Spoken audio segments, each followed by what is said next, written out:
Hello everyone, जीनत की class में आपका स्वागत है। फ्रेंड्स, आज की क्लास में हम करने वाले हैं Indian army plus TA army sample paper set 1। Friends, तो बच्चों की कमेंट आई थी कि टास्क से रिलेटेड मतलब आर्मी से रिलेटेड इंपॉर्टेंट क्वेश्चन अपलोड कर दो, तो मैं इसीलिए इस वीडियो को लेकर आई हूँ। फ्रेंड्स, अगर आप तैयारी करना चाहते हैं आर्मी की, तो ये वीडियो आपके लिए वेरी वेरी इंपॉर्टेंट होने वाली है। इसमें मैंने मोस्ट इंपॉर्टेंट क्वेश्चन लिए जीके जीएस के, जो 20 मार्क्स के आपके जीके जीएस के क्वेश्चन पूछे जाएंगे। क्वेश्चन सभी क्वेश्चन वेरी वेरी इंपॉर्टेंट है, पीवाईक्यू हम पूछे गए हैं और आने वाले एग्जाम के लिए वेरी वेरी इंपॉर्टेंट है। तो फ्रेंड्स, मैंने जीके जीएस की ऑलरेडी वीडियो करा चुकी हूँ, लॉट्स ऑफ महामैराथन में करा चुकी हूँ।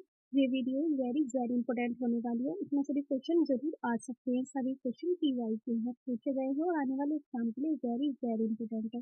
चाहे आप किसी भी एग्जाम के लिए प्रिपरेशन करो, जीके जीएस के क्वेश्चन आते ही हैं।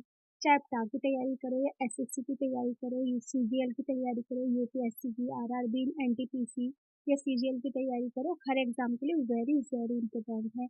और वीडियो को लास्ट तक देखना ताकि आपको भी क्वेश्चन मिस ना हो। तो चैनल पर नए हैं तो चैनल को लाइक और सब्सक्राइब करना ना भूलें, साथ में बेल आइकन को प्रेस करें ताकि हर वीडियो के लेटेस्ट अपडेट आपको टाइम पर मिलती रहे। और इस वीडियो को लास्ट तक देख लें ताकि आपसे एक भी क्वेश्चन मिस ना हो। अगर आपने बीच में स्किप कर दी तो आप लास्ट तक क्वेश्चन मिस कर सकते हैं। इसमें क्वेश्चन मैंने वेरी वेरी इंपॉर्टेंट लिए और हर एक क्वेश्चन के की पॉइंट्स लिए हैं ताकि किसी भी तरीके का एग्जाम में क्वेश्चन पूछा जाए आप इजीली सॉल्व कर सकते हैं। तो इसकी पीडीएफ चाहिए तो आप टेलीग्राम ज्वाइन कर सकते हैं। इसकी पीडीएफ टेलीग्राम पर अपलोड कर दूंगी और इसकी लिंक डिस्क्रिप्शन बॉक्स में दे दूंगी।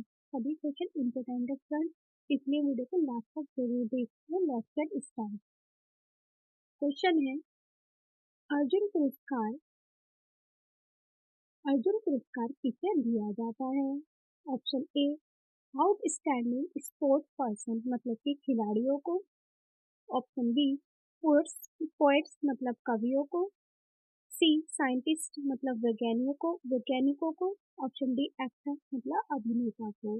तो इसका आंसर हो जाएगा ए, खिलाड़ियों को। अर्जुन पुरस्कार खिलाड़ियों को दिया जाता है। फ्रेंड्स, मैंने पुरस्कार से रिलेटेड, भारत रत्न से रिलेटेड ऑलरेडी वीडियो अपलोड कर चुकी हूँ। इसकी प्लेलिस्ट बना रखी है, आप जाकर वॉच कर सकते हैं। मैंने अब तक मतलब इसकी शुरुआत कब हुई है, सबसे बाद में किसको दिया गया है, सेकंड नंबर पे किसको दिया गया है, मैंने सभी क्वेश्चन ले लिए हैं। सभी क्वेश्चन वेरी वेरी इंपॉर्टेंट है। आप चाहे किसी भी एग्जाम के लिए प्रिपरेशन करो, पुरस्कार से रिलेटेड, भारत रत्न से रिलेटेड, स्पोर्ट्स से रिलेटेड क्वेश्चन एग्जाम में पूछे जाते हैं। तो सभी क्वेश्चन वेरी इंपॉर्टेंट है, मैंने करा रखी है वीडियो, आप जाकर वॉच कर सकते हैं। तो क्वेश्चन के की पॉइंट्स को डिस्कस करते हैं।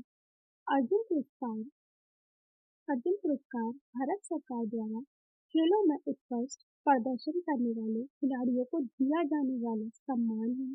ये पुरस्कार युवा मामले और खेल मंत्रालय द्वारा दिया जाता है। अर्जुन पुरस्कार से कुछ खास जुड़ी बातें हैं, जैसे कि ये पुरस्कार साल 1961 में शुरू किया गया था। क्वेश्चन पूछा जा सकता है कि अर्जुन पुरस्कार की शुरुआत कब हुई थी, तो कब हुई थी, 1961 में इसकी शुरुआत हुई थी। और ये भारत का दूसरा सबसे बड़ा खेल सम्मान है। ये भारत का कौन सा सम्मान है? ये दूसरा सबसे बड़ा खेल सम्मान है। अर्जुन पुरस्कार पाने वाले पहले भारतीय क्रिकेटर सलीम दुरानी थे। ये भी क्वेश्चन पूछा जा सकता है कि अर्जुन पुरस्कार पाने वाले पहले भारतीय क्रिकेटर कौन थे, तो कौन थे? सलीम दुरानी थे। ये क्वेश्चन भी इम्पोर्टेंट है। इसकी शुरुआत कब हुई है? 1961 में। और ये खेल दूसरा सबसे बड़ा खेल सम्मान है और ये किसको प्राप्त हुआ है? सलीम दुरानी को सबसे पहले। किसने प्राप्त हुआ है? भारतीय क्रिकेटर ने। और इस पुरस्कार में अर्जुन की शास्त्रीय प्रतिमा 15 लाख रुपए का नकद पुरस्कार और एक प्रशस्ति पत्र दिया जाता है। इसमें क्या दिया जाता है? 15 लाख रुपए दिए जाते हैं नकद पुरस्कार और एक प्रशस्ति पत्र दिया जाता है। और ये किसके लिए प्रसिद्ध है? खिलाड़ियों के लिए प्रसिद्ध है। और सबसे पहले किसको मिला है? सलीम दुरानी को। और इसकी शुरुआत कब हुई है? 1961 में। तो ये दूसरा सबसे बड़ा खेल सम्मान है। किसी भी तरीके से एग्जाम क्वेश्चन पूछे जाए आप इजीली सॉल्व कर सकते हैं, इसीलिए मैंने हर एक क्वेश्चन के की पॉइंट किए हैं। नेक्स्ट क्वेश्चन है, चिल्का झील कहाँ स्थित है? Option A, Orissa. Option B, Bihar. Option C, Madhya Pradesh. Option D, इनमें से कोई नहीं। तो इसका आंसर हो जाएगा ए, उड़ीसा। चिल्का झील को आप कैसे याद कर सकते हैं? चील उड़ी। चील उड़ी मतलब उड़ीसा। तो चिल्का झील, चील उड़ी, उड़ीसा, इस तरीके से आप याद कर सकते हैं। फ्रेंड्स मैंने झील से रिलेटेड भी वीडियो करा रखी है, उसमें इंपोर्टेंट नोट्स बता रखे हैं किस किस तरीके से क्वेश्चन पूछे जाते हैं, सभी क्वेश्चन मैंने उस वीडियो में ले रखे हैं और हर एक झील को मैंने डिटेल में समझाया हुआ है। इसकी भी प्ले लिस्ट बना रखी है, आप जाकर वॉच कर सकते हैं। एग्जाम के लिए वेरी इंपॉर्टेंट है, इसलिए मैंने सारी झीलों के इंपोर्टेंट नोट कोचिंग करा दी है ऑलरेडी, आप जाकर वॉच कर सकते हैं। इसको भी डिटेल में समझते हैं। चिल्का झील उड़ीसा के पूर्वी तट पर स्थित है। ये झील उड़ीसा के पूर्वी खुदरा और गंजम झीलों में फैली हुई है। ये दया नदी के मुहाने पर बंगाल की खाड़ी से रेत की एक छोटी सी पट्टी से अलग है। तो ये जो चिल्का झील है वो क्या है कि बंगाल की खाड़ी से रेत की एक छोटी सी पट्टी से अलग है। चिल्का झील एशिया की सबसे बड़ी और दुनिया की दूसरी सबसे बड़ी खारे पानी की लेगून झील है। और ये चिल्का झील क्या है कि एशिया की सबसे बड़ी और दुनिया की दूसरी सबसे बड़ी खारे पानी की झील है। फ्रेंड्स आने वाले एग्जाम में क्वेश्चन पूछा जा सकता है ये खारे पानी की झील कौन सी है, तो लेगून झील है। और ये कहाँ पर है, चिल्का झील है। और कहाँ पर है, उड़ीसा में है। और एशिया की कौन सी झील है, ये एशिया की सबसे बड़ी और दुनिया की दूसरी सबसे बड़ी खारे पानी की झील है। तो फ्रेंड्स किसी भी तरीके से पूछे जाए सॉल्व कर सकते हैं क्वेश्चन को चिल्का झील से रिलेटेड। ये झील लगभग 1140 किलोमीटर में फैली हुई है। चिल्का झील को यूनेस्को की विश्व धरोहर स्थल के रूप में सूचीबद्ध किया गया है। झील को क्या किया गया है, तो विश्व धरोहर स्थल के रूप में सूचीबद्ध किया गया है। और ये कितने किलोमीटर तक फैली हुई है, ये 1100 वर्ग किलोमीटर में फैली हुई है। तो चिल्का झील को आप कैसे याद कर सकते हैं, झील उड़ी, झील कहाँ उड़ी, उड़ीसा में। तो चिल्का झील उड़ी है उड़ीसा में। नेक्स्ट क्वेश्चन है, कश्मीर घाटी का मुख्य शहर है। Option A Pathankot, option B Srinagar, option C Kupwara, option D none of these. इसका आंसर हो जाएगा बी श्रीनगर। कश्मीर घाटी का मुख्य शहर है श्रीनगर में। इसके की पॉइंट डिस्कस करते हैं। कश्मीर घाटी का मुख्य शहर श्रीनगर है। श्रीनगर जम्मू और कश्मीर की विषमकालीन राजधानी है। इसकी राजधानी है श्रीनगर, जम्मू कश्मीर की विषमकालीन राजधानी है। ये क्वेश्चन पूछा जा सकता है कि श्रीनगर की राजधानी क्या है, तो जम्मू और कश्मीर की विषमकालीन राजधानी है।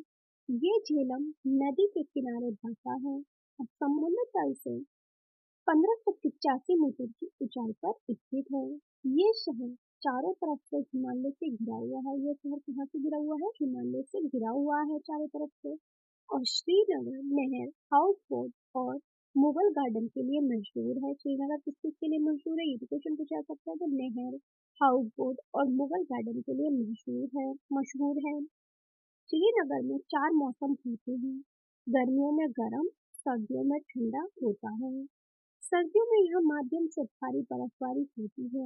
श्रीनगर में सालाना औसतन 197.5 मिलीमीटर बारिश होती है। नेक्स्ट क्वेश्चन है, मिजोरम की राजधानी कहाँ है।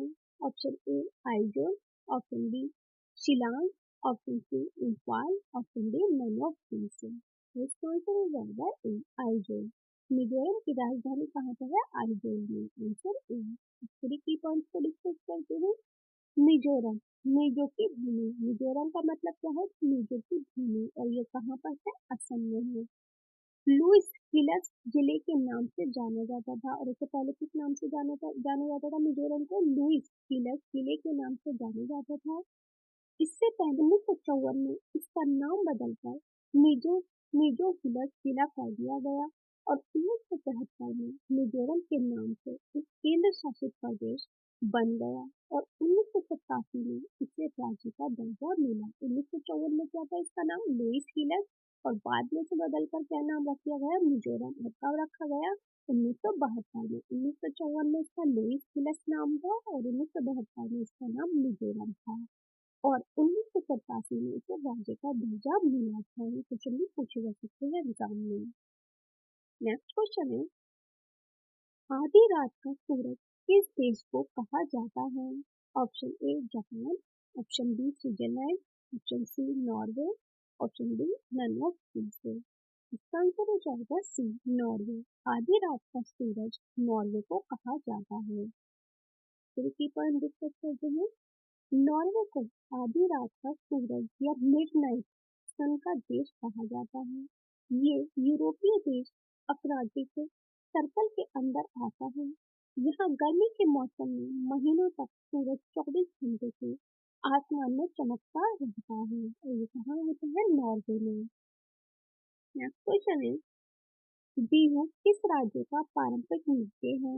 Option A Bihar, option B Assam, option C Punjab, option D none of these. इसका आंसर हो जाएगा बी असम।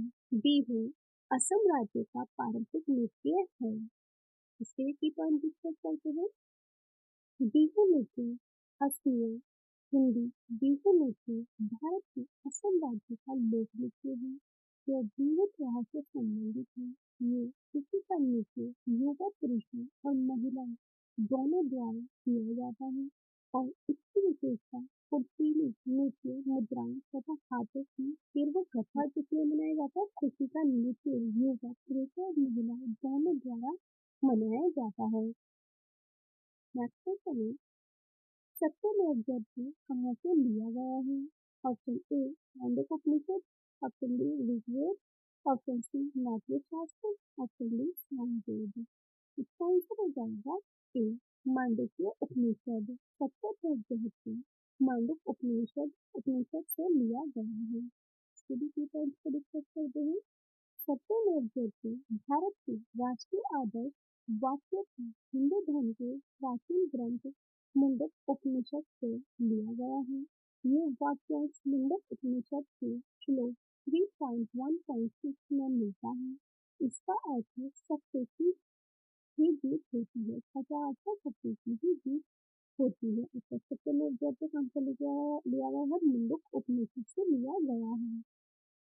नेक्स्ट क्वेश्चन है, लंदन डैश नदी के तट पर स्थित है। Option A James, option B Thames, option C Thames, option D Thames. इसका आंसर हो जाएगा डी थेम्स। लंदन थेम्स नदी के तट पर स्थित है। इसके की पॉइंट्स को डिस्कस करते हैं। हाँ, लंदन थेम्स नदी के किनारे बसा है। लंदन यूनाइटेड किंगडम और इंग्लैंड की राजधानी है। किसकी राजधानी है? लंदन यूनाइटेड किंगडम और इंग्लैंड की राजधानी है। तुमसे पूछा जा सकता है कि लंदन की राजधानी क्या है? तो यूनाइटेड किंगडम और इंग्लैंड की राजधानी है। ये दक्षिण पूर्व इंग्लैंड में स्थित है और थेम्स नदी के दोनों किनारों पर बसा है। ये कहाँ पर बसा है? थेम्स नदी के दोनों किनारों पर बसा है।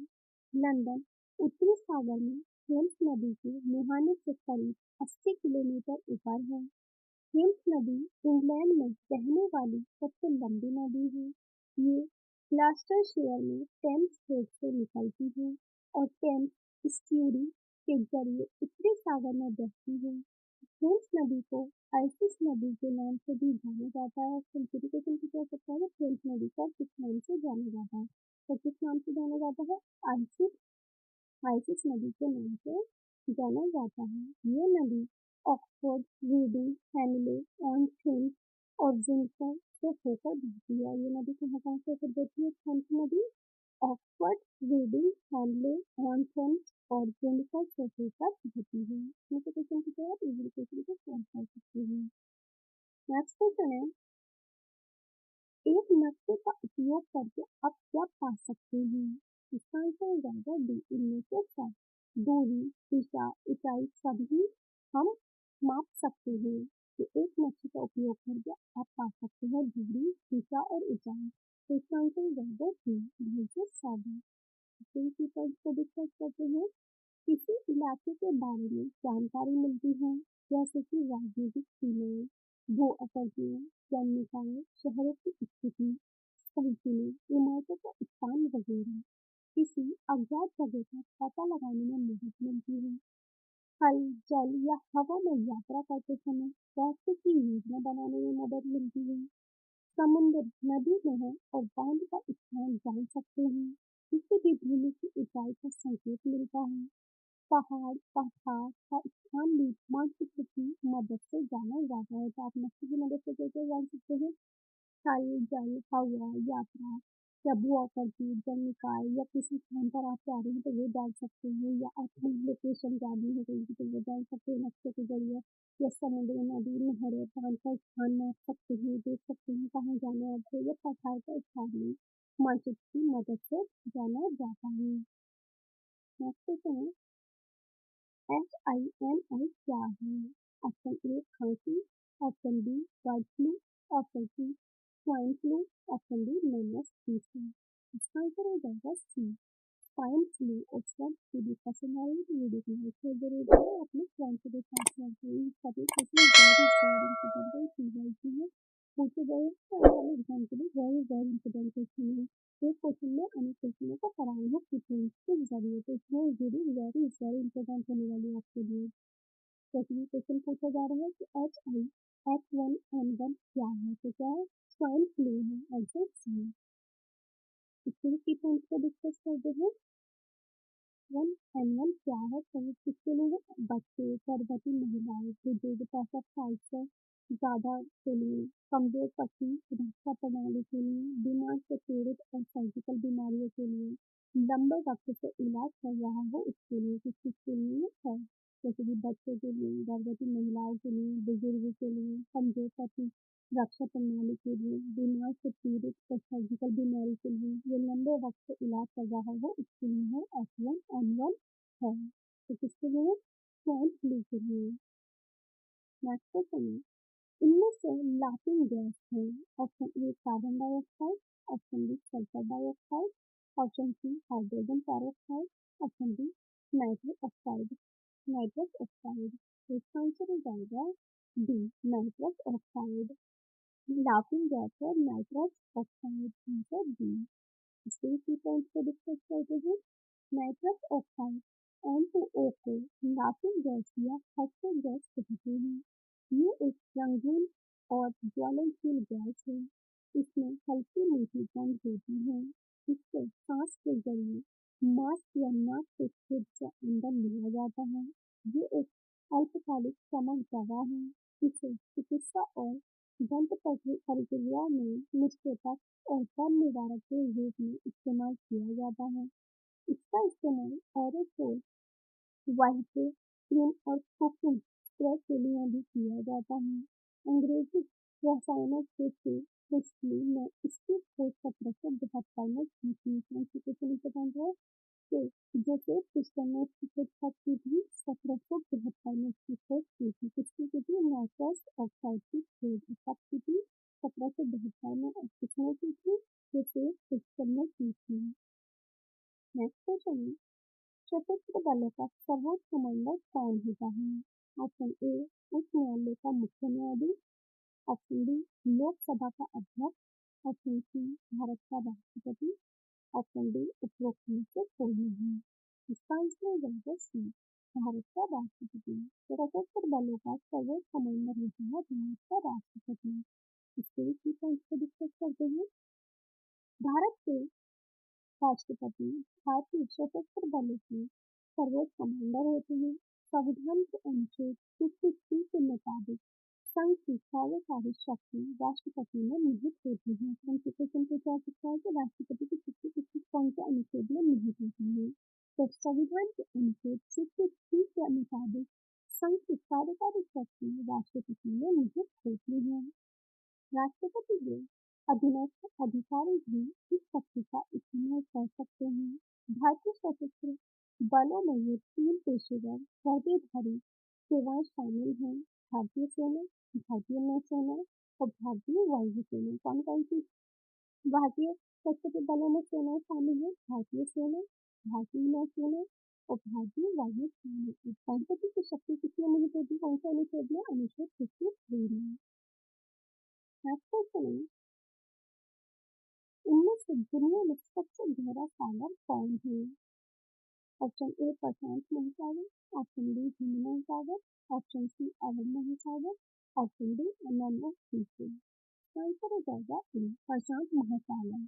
दुनिया में सबसे गहरा सागर है प्रशांत महासागर, आंसर ए। इसी पॉइंट को डिस्कस करते हैं। प्रशांत महासागर दुनिया का सबसे गहरा सागर है। क्वेश्चन पूछा जा सकता है कि दुनिया का सबसे गहरा सागर कौन सा है? तो कौन सा है? प्रशांत महासागर। प्रशांत महासागर की औसत गहराई 7,820 मीटर या 14,020 फुट है। इसकी अधिकतम गहराई करीब 10,911 मीटर या 35,797 फुट है। प्रशांत महासागर दुनिया का सबसे बड़ा महासागर द्वीपीय में है। और दुनिया का सबसे बड़ा महासागर कहाँ पर है? प्रशांत महासागर दुनिया का सबसे बड़ा महासागर द्वीपीय में है। और ये पृथ्वी पर मौजूद आधे से ज्यादा मुक्त जल को समाहित करता है। ये क्या करता है? पृथ्वी पर मुक्त जल को समाहित करता है पृथ्वी पर। और दुनिया के सभी महाद्वीप प्रशांत बेसिन में समझ सकते हैं। प्रशांत महासागर में मारियाना ट्रेंच है जो दुनिया का सबसे गहरा बिंदु है। इसकी गहराई करीब 35,797 फुट या 11,000 मीटर है। प्रशांत महासागर कहाँ पर है? मारियाना ट्रेंच में है जो दुनिया का सबसे गहरा बिंदु है और इसकी गहराई 35,797 फुट या 11,000 मीटर है। नेक्स्ट क्वेश्चन है, एल्यूमीनियम का सबसे महत्वपूर्ण अंशक है।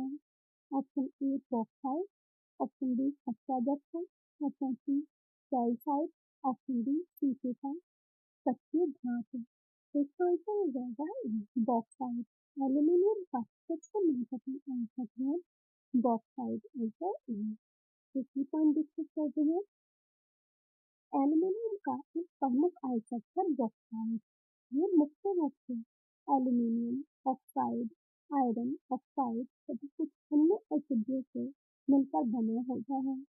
बेयर प्रक्रम द्वारा इन अशुद्धियों को जोड़ कर दिया जाता है जिससे अल्यूमिनियम Al2O3 बच जाता है। एल्यूमिना से विद्युत अपघटन द्वारा फिर एल्यूमिनियम प्राप्त होता है। नेक्स्ट क्वेश्चन है, भारत ने गोवा को पुर्तगालियों से कब मुक्त कराया? Option A 1947, option B 1965, option C 1961, option D 1960। इसका आंसर हो जाएगा सी 1961। भारत ने गोवा को पुर्तगालियों से 1961 में मुक्त कराया था। की पॉइंट है, भारत ने गोवा को पुर्तगालियों से 19 दिसंबर 1961 को आजाद कराया था। भारत ने कब आजाद कराया था पुर्तगालियों को? 19 दिसंबर 1961 को आजाद कराया था। और इस दिन ऑपरेशन विजय के तहत भारतीय सेना ने गोवा में प्रवेश किया था और भारत और पुर्तगाल की सेनाओं के बीच करीब 26 घंटे तक लगातार युद्ध चला था। इस युद्ध में पुर्तगाली सेना ने भारत के सामने घुटने टेक दिए थे। तो पुर्तगालियों ने क्या किया था? भारत के सामने घुटने टेक दिए थे और ये कब तक चला था? 26 घंटे तक लगातार युद्ध चला था। और किसके बीच चला था? भारत और पुर्तगाली के बीच। घुटने किसने टेक दिए थे? पुर्तगालियों ने। किसके सामने? भारत के सामने। और ये कब युद्ध चला था? 19 दिसंबर 1961 को। और गोवा ने पुर्तगालियों को कब आजाद कराया था? 19 दिसंबर 1961 को आजाद कराया था। और इसे किस नाम से जाना गया? ऑपरेशन विजय के तहत भारतीय सेना ने गोवा में प्रवेश किया था। नेक्स्ट क्वेश्चन है, आग बुझाने के लिए कौन सी गैस का उपयोग किया जाता है? Option A neon, option B nitrogen, option C carbon dioxide, option D carbon monoxide. इसका आंसर हो जाएगा सी कार्बन डाइऑक्साइड। आग बुझाने के लिए कार्बन डाइऑक्साइड गैस का उपयोग किया जाता है। इसके भी पॉइंट है, कार्बन डाइऑक्साइड आपको चुंबु ईश्वर ऑक्सीजन को विस्थापित करके या अग्नि त्रिकोण से ऑक्सीजन तत्व को हटाकर कम करते हैं। कार्बन डाइऑक्साइड भी बहुत ठंडा होता है क्योंकि बुझाने वाले यंत्र से निकलता है, इसीलिए ईंधन को भी ठंडा करता है। नेक्स्ट क्वेश्चन है, पेरिस किस नदी के तट पर स्थित है? फ्रेंड्स मैंने नदी से रिलेटेड भी वीडियो करा रखी है, इसमें सभी क्वेश्चन वेरी इंपॉर्टेंट भी है। नोट्स बना रखे हैं इसके मैंने और वीडियो बना रखी है ऑलरेडी, प्लेलिस्ट बना रखी है, आप जाकर वॉच कर सकते हैं। जितने भी क्वेश्चन पूछे गए हैं इस पर सभी क्वेश्चन मैंने इसमें करा दिए हैं और मैंने अब तक बहुत को वीडियो करा दी है। फ्रेंड्स, आप चाहे किसी भी एग्जाम के लिए प्रिपरेशन कर रहे हो, हर एग्जाम के लिए वेरी वेरी इंपॉर्टेंट है, तो इन सभी वीडियो को अच्छे से करें एग्जाम में। जैसे कि क्वेश्चन पूछे जाएंगे, पेरिस किस नदी के तट पर स्थित है? Option A Seine, option B Thames, option C Volga, option D none of this. इसका आंसर हो जाएगा सी, पेरिस सीन नदी के तट पर स्थित है। सी की पॉइंट से डिस्कस करते हैं। पेरिस फ्रांस की राजधानी सीन नदी के किनारे पड़ता है। पेरिस किसकी राजधानी है? फ्रांस की राजधानी। क्वेश्चन पूछा सकता है पेरिस की राजधानी क्या है? तो क्या है? फ्रांस। फ्रांस की राजधानी सीन नदी के किनारे पड़ता है। सीन नदी के बारे में कुछ और जानकारी है, जैसे कि ये फ्रांस की सबसे लंबी नदी है। ये क्वेश्चन पूछा सकता है कि ये फ्रांस की कौन सी नदी है? तो ये फ्रांस की सबसे लंबी नदी है और लहर के बाद इसकी लंबाई करीब 774 किलोमीटर है। इसका उद्गम डिजॉन के उत्तर पश्चिम में होता है। ये इंग्लिश चैनल में जाकर मिलती है। सीन नदी ने पेरिस की भौगोलिक विशेषताओं को उतार दिया है। सीन नदी के जल से कई द्वीप और टापू बने हैं। सीन नदी से क्या बने? कई द्वीप बने हैं और टापू बने हैं। तो पेरिस की राजधानी क्या है? फ्रांस। और किस नदी के किनारे बसा है? सीन नदी के किनारे बसा है और ये फ्रांस की सबसे लंबी नदी है और इसकी लंबाई करीब 775 किलोमीटर है। नेक्स्ट क्वेश्चन है, इसमें से कौन सा स्तनपायी जीव अंडे देता है? ऑप्शन ए चमगादड़, option B kangaroo, option C गिलहरी, ऑप्शन डी प्लेटिपस। प्लेटिपस, तो इसका आंसर हो जाएगा डी, प्लेटिपस। स्तनपायी जीव अंडे देता है प्लेटिपस। Answer D. फिर की पॉइंट्स को डिस्कस करते हैं। प्लेटिपस और एपिडाना में दोनों स्तनधारी जीव अंडे देते हैं। प्लेटिपस को बत्तख बिल वाले प्लेटिपस भी कहा जाता है। प्लेटिपस को क्या कहा जाता है? बत्तख बिल वाला प्लेटिपस भी कहा जाता है। ये ऑस्ट्रेलिया में पाया जाता है। कहाँ पाया जाता है प्लेटिपस? और एपिडाना ऑस्ट्रेलिया में पाया जाता है। ये कम खून वाला फर से ढका हुआ जीव है और अपने बच्चों को स्तनपान कराता है। एपिडाना को स्पाइन एंटिया एंटीटा भी कहा जाता है। ये प्रागैतिहासिक काल से अपरिवर्तित बनी हुई है। एपिडाना की 4 प्रजातियां हैं और इसकी कितनी प्रजातियां हैं? 4 प्रजातियां हैं। नेक्स्ट क्वेश्चन है, राष्ट्रीय वनस्पति उद्यान किस शहर में स्थित है? Option A Rewa, option B Jaipur, option C Chandigarh, option D Lucknow. इसका आंसर हो जाएगा डी, लखनऊ। राष्ट्रीय वनस्पति उद्यान लखनऊ शहर में स्थित है। नेक्स्ट क्वेश्चन है, लैप्रोस्कोपी किससे जुड़ा हुआ है? Option A radar, option B electropharmacography, option C laser beam का अध्ययन, ऑप्शन डी जियोलॉजिकल ऑपरेशन। तो इसका आंसर हो जाएगा डी, जियोलॉजिकल ऑपरेशन। लैप्रोस्कोपी किससे जुड़ा हुआ है? जियोलॉजिकल ऑपरेशन से जुड़ा हुआ है, यानी कि सर्जरी से जुड़ा हुआ है। Answer D. इसके की पॉइंट्स को डिस्कस करते हैं। लैप्रोस्कोपी सर्जरी से जुड़ी एक तकनीक है। ये एक तरह की कीहोल सर्जरी है। इसमें सर्जन शरीर के अंदर बिना बड़े चीरा लगाए देख सकता है। इसमें सर्जन नाभि के पास एक छोटा कट लगाकर शरीर में एक लंबी पतली ट्यूब डालता है। इस ट्यूब को लैप्रोस्कोपी कहते हैं। इसमें कैमरा होता है जो शरीर के अंदर से छवियां भेजता है। लैप्रोस्कोपी को न्यूनतम आक्रामक तरीके माना जाता है। लैप्रोस्कोपी क्या एक सर्जरी है और सर्जन शरीर के अंदर बिना बड़े चीरा लगाए देख सकता है और इसमें क्या लगा रहता है? कैमरा लगा होता है जिससे कि वे देख सकता है कि शरीर के अंदर से छवियों को भेजता है और लैप्रोस्कोपी न्यूनतम आक्रामक तरीके माना जाता है। एंड लास्ट क्वेश्चन है, जिन शासकों के नाम के अंत में पुत्र शब्द आता था ये किस शासक के थे? तो फ्रेंड्स ये ऑप्शन आंसर आप मुझे कमेंट बॉक्स में लिखा होगा। तो फ्रेंड्स मैंने टोटल 20 क्वेश्चन करा और उसके सभी क्वेश्चन के की पॉइंट्स हैं, मतलब कि 20 क्वेश्चन में ही मैंने लॉट्स ऑफ क्वेश्चन करा दिए।